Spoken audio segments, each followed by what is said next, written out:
आप यहां चुनाव की सभा को समझ कर आए हैं, लेकिन हम आपके से चुनाव की बात करने नहीं आए। हम आपसे वोट भी नहीं मांगेंगे। मैं वोट नहीं मांगता हूं। हम आपसे मशवरा करने आए हैं। वोट आपको कैसे देना है ये आपका निर्णय है।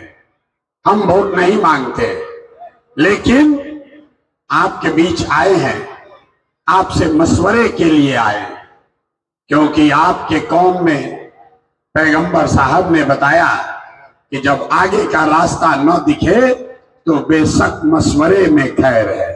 इसलिए इस मशवरे के लिए आए। आपको आज मशवरे की जरूरत है। क्यों जरूरत है? क्योंकि मुसलमानों के लिए आपके हदीस में ये बात कही गई कि हर मुसलमान का ये फर्ज है कि आप अपने बच्चों के साथ इंसाफ कीजिए, उसको अच्छा नाम दीजिए, उसकी अच्छी परवरिश कीजिए। हिंदुओं के किसी ग्रंथ में ये बातें नहीं लिखी गई हैं। हम लोग को ये नहीं बताया गया है कि अपने बच्चे को कैसे रखना है, लेकिन आपके हदीस में ये बात कही गई है। आपको मशवरे की जरूरत इसलिए है कि आज 2/3 से ज्यादा मुसलमान चाह कर भी अपने बच्चों के साथ इंसाफ नहीं कर पा रहा है। अपने बच्चों के साथ आप इंसाफ नहीं कर पा रहे, इसलिए आपको बैठकर मशवरे की जरूरत है। आपको मशवरे की जरूरत इसलिए है कि आपके कुरान में उसका पहला शब्द, अल्लाह का जो पहला शब्द है इकरा, इकरा बिस्मे रब्बिकल लजी खलक, आपकी पहली आयत है। और जिस कुरान का पहला शब्द है इकरा, वो कौम आज देश की सबसे अनपढ़ कौम बन गई है। और यहां बैठा हुआ कोई मुसलमान इसकी चर्चा नहीं कर रहा है कि हमारे बच्चों की पढ़ाई कैसे होगी। इसलिए आपको मशवरे की जरूरत है।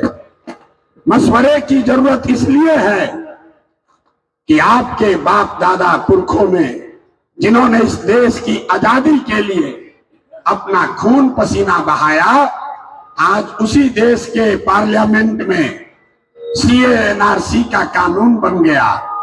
उसी देश के पार्लियामेंट में वक्फ बोर्ड पर कानून बनाने की बात हो रही है। ऐसे कानून बनाए जा रहे हैं जहां से मुसलमानों को डर लग रहा है, मुसलमान अपने को असहज और असुरक्षित महसूस कर रहा है। इसलिए आपको मशवरे की जरूरत है। लेकिन सबसे ज्यादा मुसलमानों को मशवरे की जरूरत इसलिए है कि जिसको आपने हराया या जिसके आप खिलाफ हैं, जो विचारधारा से आप लड़ रहे हैं, वो तो आपका नुकसान कर ही रहा है। लेकिन जिन दलों को, जिन नेताओं को 10 करोड़ मुसलमानों ने इस देश में वोट दिया है, जब आपके समाज का कोई बच्चा रोड पर मार दिया जाता है, तो जिन लोगों ने 10 करोड़ मुसलमानों से वोट लिया है, वो भी आपके बच्चों के हक की बात नहीं कर रहे हैं। इसलिए मशवरे की जरूरत है। इसलिए आए हैं, आपसे मिलने आए हैं।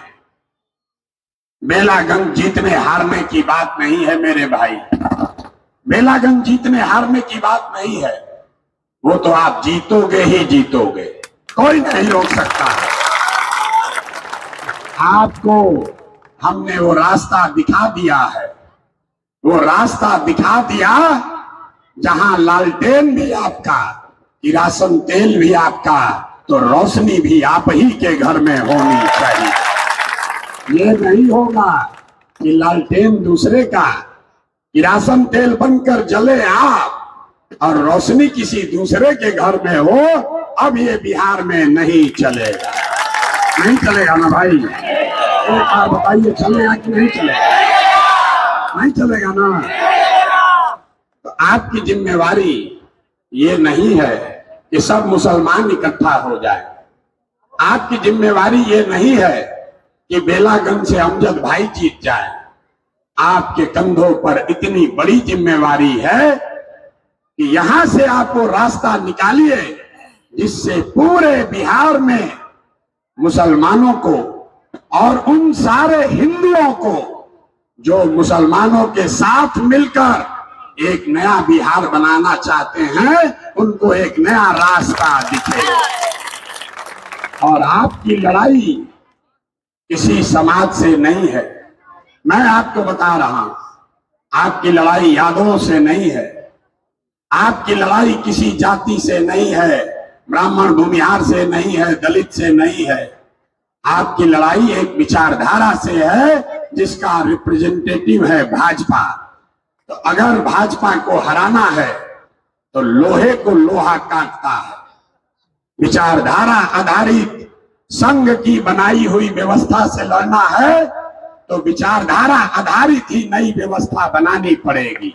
वो जातियों के गठजोड़ से नहीं होगा। जन सुराज एक पंक्ति में महात्मा गांधी की विचारधारा आधारित एक नई व्यवस्था को पुनर्जीवित करने का अभियान है, जिसमें हिंदू मुसलमान, अगड़ा पिछड़ा, गरीब अमीर, हर आदमी एक साथ आए और बिहार में अपने बच्चों के बेहतर मुस्तकबिल के लिए एक साथ आकर प्रयास करे। जैसे आजादी से पहले देश को आजाद कराने के लिए लोगों ने कांग्रेस में एक साथ मिलकर जाति धर्म को भूलकर लोग एक साथ आए और गांधी जी के नेतृत्व में लोगों ने वोट नहीं दिया। गांधी जी के नेतृत्व में लोगों ने वो व्यवस्था बनाई जिससे अंग्रेजों को यहां से मारकर भगाया गया। तो अगर बिहार में गरीबी को हटाना है, अपने बच्चों के पढ़ाई की व्यवस्था करनी है, अपने बच्चों का पलायन रोकना है, ये सुनिश्चित करना है कि आप में से किसी का बच्चा अगले बरस से 10-12 हजार के नौकरी के लिए अपने माँ बाप पति पत्नी को छोड़कर बाहर न जाए, उसके लिए ये व्यवस्था बनानी है। ये बड़ी जिम्मेवारी आपके कंधे पर है। एक विधायक के जीतने से कुछ नहीं होता है, एक विधायक के जीतने से कुछ नहीं होगा। सबको विधायक के जीतने से कुछ नहीं होगा। हमें वो रास्ता मिलकर बनाना है जिससे सारे विधायकों के जीतने का रास्ता बने। बेलागंज मानों को समझना चाहिए कि जब जन सुराज ने कहा कि समाज के सभी वर्गों को आपके आबादी के हिसाब से भागीदारी दी जाएगी, मुसलमानों को भी 20% भागीदारी दी जाएगी। तो अभी 4 विधानसभा में उपचुनाव हो रहा है, वहां पर भी मुसलमान हैं, वहां पर भी मुसलमान साथियों ने दावा किया था। रामगढ़ में भी 30,000 मुसलमान हैं, तरारी में 40,000 मुसलमान हैं। आप भी मुसलमान चुनाव लड़ सकते थे, लेकिन उन सभी लोगों ने अपना दावा छोड़ दिया। इस पक्ष में छोड़ा, इसलिए छोड़ा कि एक ही सीट, एक सीट पर ही अगर मुसलमान को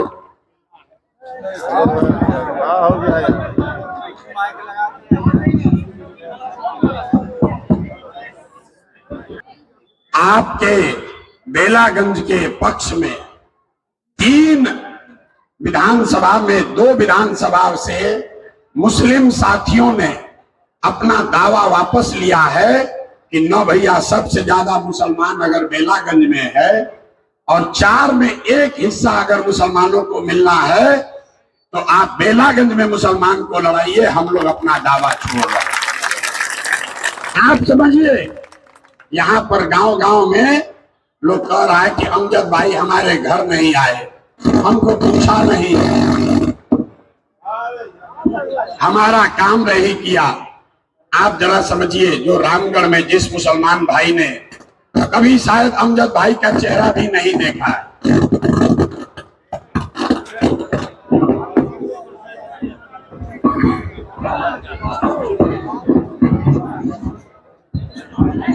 तरारी में जिस मुसलमान ने बेलागंज के किसी मुसलमान से बातचीत भी नहीं की है, उसने भी मुसलमानों का हक बना रहे इसके पक्ष में अपना दावा छोड़ा है।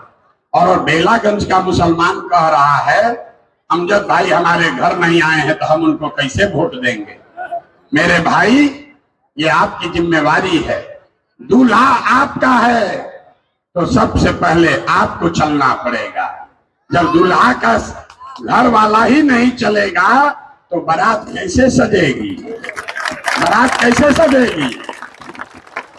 दूल्हा आपका है, घोड़े पर आपका दूल्हा बैठा है, इसलिए आपकी जिम्मेवारी है कि न सिर्फ आप अपने दूल्हे के साथ चलिए, बल्कि जो जो लोग भी बारात में चलना चाहते हैं उसको भी साथ लेकर चलिए। और यहाँ सिर्फ मुसलमान अमजद भाई को वोट नहीं दे रहा है, सिर्फ मुसलमान अमजद भाई को वोट नहीं दे रहा है, हमसे लिख कर ले लीजिए। जितने संख्या में मुसलमान अमजद भाई को वोट देंगे, अगर 40,000 वोट अमजद भाई को मुसलमान देंगे तो हमारी बात लिख लीजिए, कम से कम 40,000 हिंदू समाज के लोग भी अमजद भाई को वोट देंगे, निश्चित देंगे। चुनाव के बाद मैं आऊंगा आपके पास विजय की यात्रा में और बूथ वाइज आपको दिखाऊंगा। आप पीछे मत हटिए। ये जो आपके मन में डर बैठाया गया है कि मुसलमान अगर आएगा साथ में तो हिंदू पोलराइज हो जाएगा। हमने 15,000 मुसलमानों को बापू सभागार में बैठाकर बगल में कुरान की आयत पढ़ दी, फिर भी कोई हिंदू नहीं कह रहा है कि भैया आप मुसलमान का बात क्यों कर रहे हैं। हिंदू को आपसे कोई झगड़ा नहीं है। हिंदुओं का एक वर्ग है जो आरएसएस और भाजपा की विचारधारा को मानता है, उससे आपका झगड़ा है, उससे आपकी राजनीतिक लड़ाई है। हिंदुओं से आपकी लड़ाई नहीं है। इस देश में 80% हिंदू रहते हैं, याद रखिए इस आंकड़े को। देश में 80% हिंदू रहता है और भाजपा को 36% वोट मिला है। 80% हिंदुओं के देश में अगर भाजपा को 36% वोट मिला है, इसका मतलब है कि आधे से कम हिंदू ही आज भी भाजपा के साथ चलने को तैयार है। तो आप अभी वक्त की जरूरत इस बात की है कि जो हिंदू विचारधारा के आधार पर आपके साथ चलने को तैयार है, जो गांधी को मानता है, जो बाबा साहब अंबेडकर का मानने वाला है, जो कम्युनिस्ट विचारधारा का है, जो समाजवाद के लोहिया और जयप्रकाश के समाजवाद को मानता है, आपको उनके साथ सामाजिक राजनीतिक गठजोड़ बनाने की जरूरत है। यही फर्क है जन सुराज में और ओवैसी साहब में। इसको बात को ध्यान से समझिए। ओवैसी साहब कह रहे हैं कि मुसलमानों को अपना नेतृत्व खड़ा करना चाहिए। जन सुराज भी कह रहा है कि मुसलमानों को अपना नेतृत्व खड़ा करना चाहिए। लेकिन ओवैसी साहब ये कह रहे हैं कि मुसलमानों को ये काम अपने दम पर करना चाहिए। और जन सुराज कह रहा है कि मुसलमानों को ये काम उन हिंदुओं के साथ मिलकर करना चाहिए जो विचारधारा के आधार पर आपके साथ चलने को तैयार है। अगर आप ये करेंगे तो 50% हिंदू जो विचारधारा के आधार पर आज भाजपा से लड़ रहे हैं और 20% मुसलमान अगर एक साथ हो जाएं तो 40% हिंदू और 20% मुसलमान, आप हुए 60, भाजपा हुई 40 और उसको हर लड़ाई में शिकस्त दी जा सकती है। ये जन सुराज का फॉर्मूला है, ये जन सुराज का फॉर्मूला है जो ओवैसी साहब से अलग है। हम ये कह रहे हैं कि आपका रहनुमा कोई प्रशांत किशोर नहीं हो सकता है। आपका रहनुमा कोई लालू यादव, तेजस्वी यादव, राहुल गांधी नहीं हो सकते हैं। आपका रहनुमा तो आपके कौम के बीच से ही निकलना चाहिए। लेकिन जो भी निकले उसको हिंदुओं के साथ मिलकर काम करना है, तभी वो बात आगे मुकम्मल होगी। वरना सिर्फ हल्ला करने से कुछ नहीं होगा। लोग बताते हैं कि हम जो काम करते थे, मीडिया वाला कहता है कि चुनावी रणनीतिकार थे, चुनाव प्रबंधक थे। गांव देहात में आदमी को बुझाता नहीं है कि भाई ये कौन काम है, ये कौन सा काम है चुनाव प्रबंधन। हम आपको बता रहे हैं, जैसे आपके घर में कोई बीमार पड़ गया, आप डॉक्टर के पास जाते हैं, आप 500, 200, 300 रुपया देते हैं, डॉक्टर साहब वैद्य दवा देता है। आपको कोई मामला फंसता है कोर्ट में, थाने में, आप वकील के पास जाते हैं, वकील साहब 1000-2000 फीस लेकर आपको कानूनी सलाह देते हैं। वैसे ही इस देश में जिसको भी आप बड़ा ताकतवर नेता जानते हैं, जिसको आप टीवी पर देखते हैं, अखबार में पढ़ते हैं, जब ये लोग का चुनाव के समय गाड़ी फंसता है तो ये लोग आपके भाई, आपके बेटे प्रशांत किशोर के पास आते हैं सलाह लेने के लिए। और हमारा फीस 2-4-500 रुपया नहीं है, 2-4-5 हजार भी नहीं, 2-4-5 लाख भी नहीं, 5-10 करोड़ भी नहीं। मेरा फीस है 100 करोड़ या उससे ज्यादा। इतना रुपया लेते हैं बिहार में किसी ने सुना नहीं होगा। 100 करोड़ या इससे ज्यादा रुपया लेते हैं, तब बताते हैं कि चुनाव कैसे लड़ा जाएगा। लेकिन उस पूरे काम को, और हमको यहां मुसलमान को बरगला रहा है, ये भाई प्रशांत किशोर के पास इतना पैसा कहां से आया है, भाजपा वाला दिया होगा। अरे भाई, मुसलमानों की दशा देखिए। हम मजबूती से, ईमानदारी से प्रयास कर रहे हैं, तो आप कह रहे हैं कि इस पर कैसे भरोसा करें। ये आदमी तो इतना मजबूती से काम कर रहा है, जरूर भाजपा वाला पैसा दे रहा होगा। अगर हम मजबूती से नहीं लड़ते तो यहीं का मुसलमान कहता कि आदमी तो बहुत होशियार है, लेकिन मजबूती से लड़िए नहीं रहा। मेरे भाई, ये आपके मन में बैठा दिया गया। यहाँ जितने लोग बैठे हुए हैं, इस्लाम को समझने वाले बड़े बड़े दानिश्वर, आप बताइए, आपके कौम में कहीं पर भी अल्पसंख्यक वर्ड कहीं आया ही नहीं। कहीं आपको ये नहीं कहा गया है कि आप अपने आप को अल्पसंख्यक बताइए, माइनॉरिटी बताइए। अल्पसंख्यक कोई जाति धर्म नहीं है, अल्पसंख्यक एक मानसिकता है। ये साइंस है, इसको समझिए। आपके मन में इतनी ज्यादा राजनीतिक बंधुआ मजदूरी घुसा दी गई, इतना डरा दिया गया कि मुसलमानों ने अपने आप को मुसलमान कहना छोड़कर अल्पसंख्यक कहना शुरू कर दिया। आप मुझे बताइए, किस किताब में लिखा हुआ है कि मुसलमान अल्पसंख्यक है? कहीं नहीं लिखा। किसी हिंदू को आपने ये कहते सुना कि हम बहुसंख्यक है? हिंदू अपने आप को हिंदू कहता है, मुसलमान अपने आप को अल्पसंख्यक कहता है। अल्पसंख्यक, आप समझिए, ये मानसिकता है। वेबस्टर के डिक्शनरी में जाकर पढ़िए।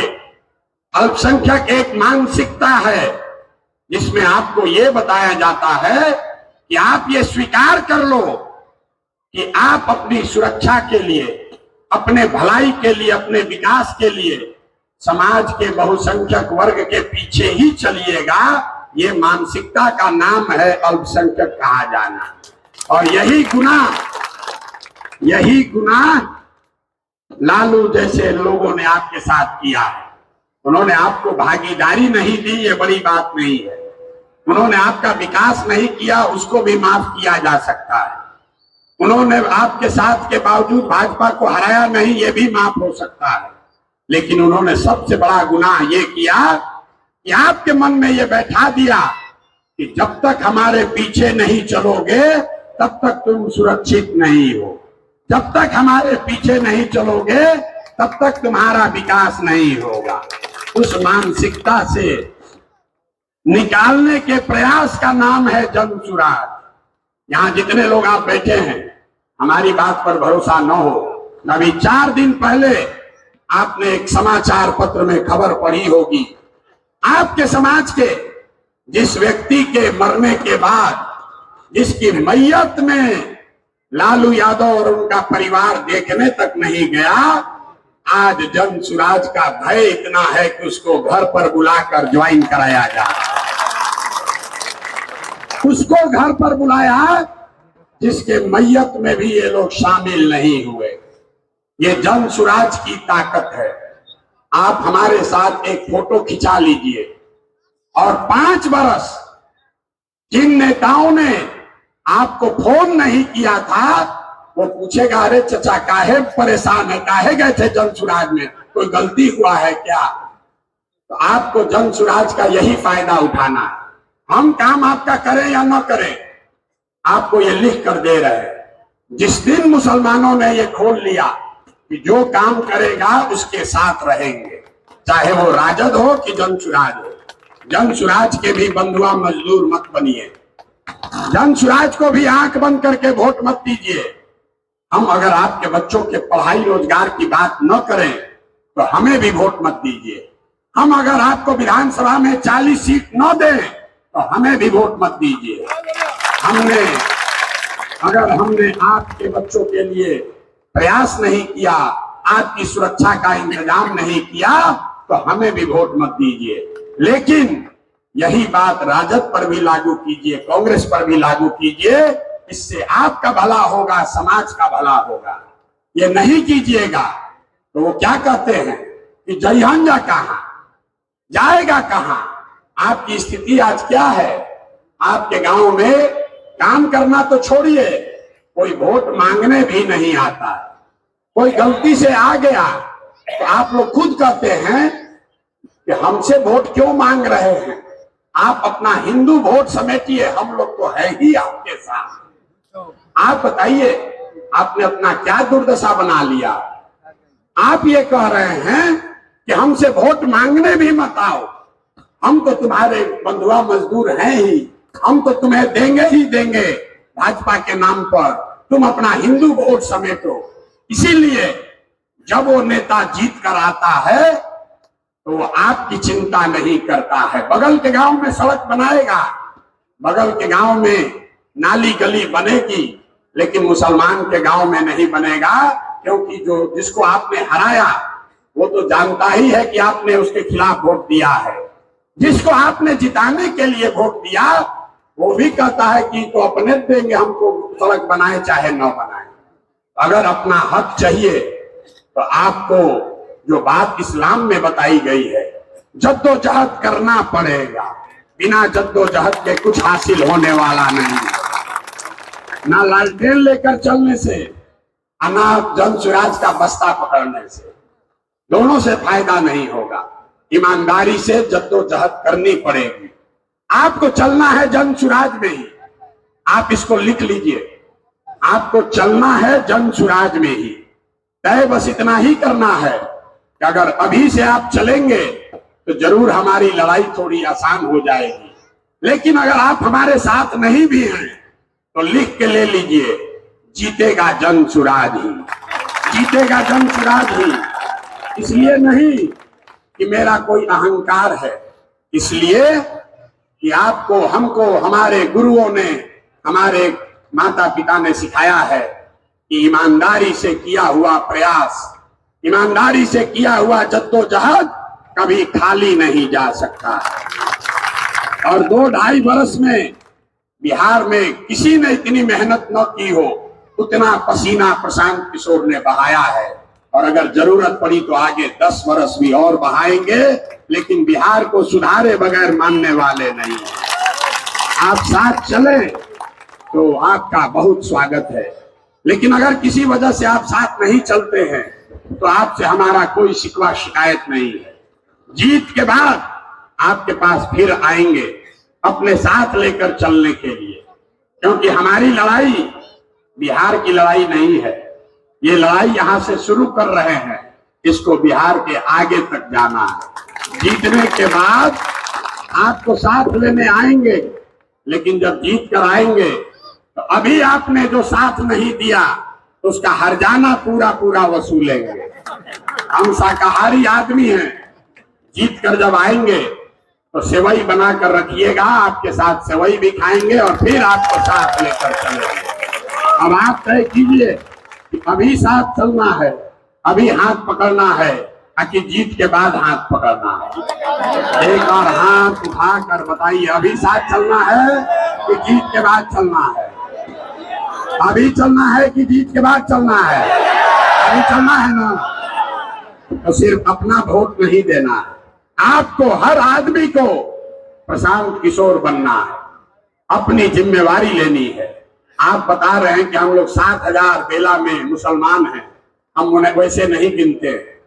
अगर 7,000 मुसलमान है, एक आदमी दो आदमी का भी जिम्मा ले ले तो कोई ऐसा मुसलमान नहीं जिसको 2 हिंदू दोस्त न हो। अगर 2 दोस्त का भी जिम्मा उठा लोगे मेरे भाई, आपको पैसा नहीं देना है, आपको प्रचार नहीं करना है, आपको सभा नहीं करनी है। आज संकल्प लेना है अपने बच्चों के नाम पर कि कम से कम 2 हिंदू दोस्तों को अपने साथ जोड़कर अपने साथ उसको वोट कराएंगे।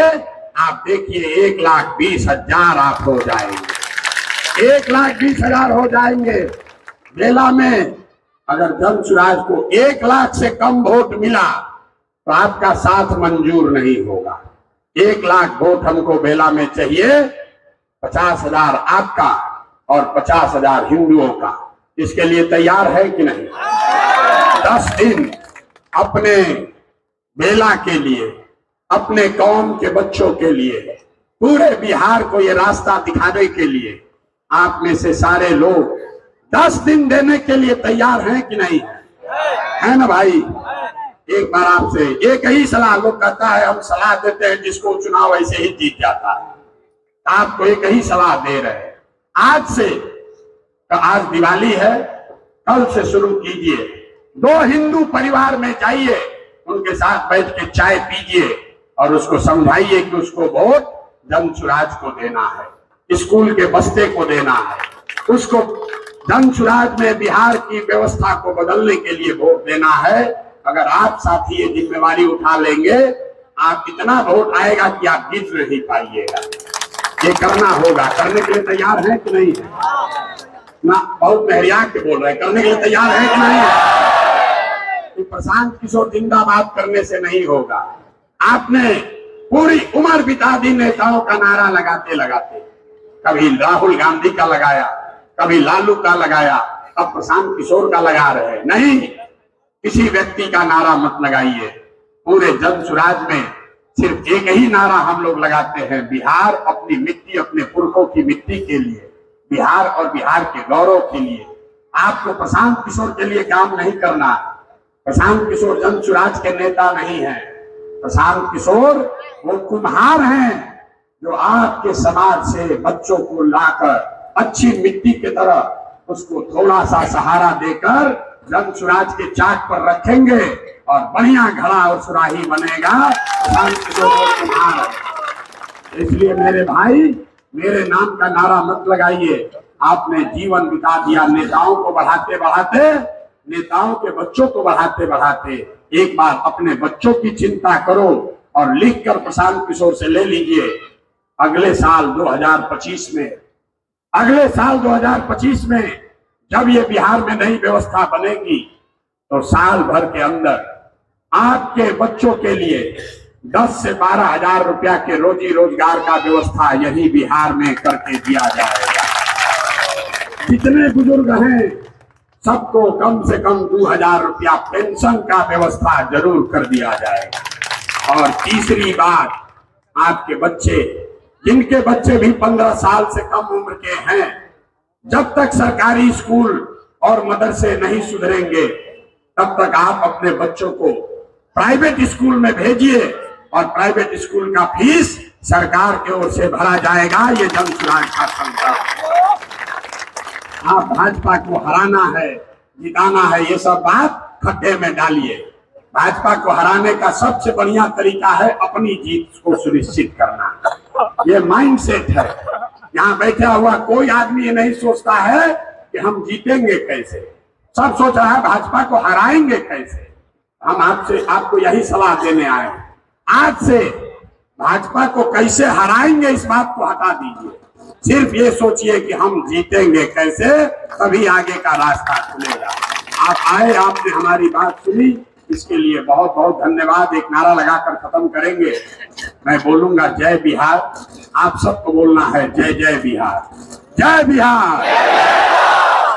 पीछे का आदमी सब महाराष्ट्र में रहते हैं, इन नेता सब इतना चूस लिया है कि मुंह से आवाजों नहीं निकल रहा। जय बिहार, जय बिहार, जय बिहार।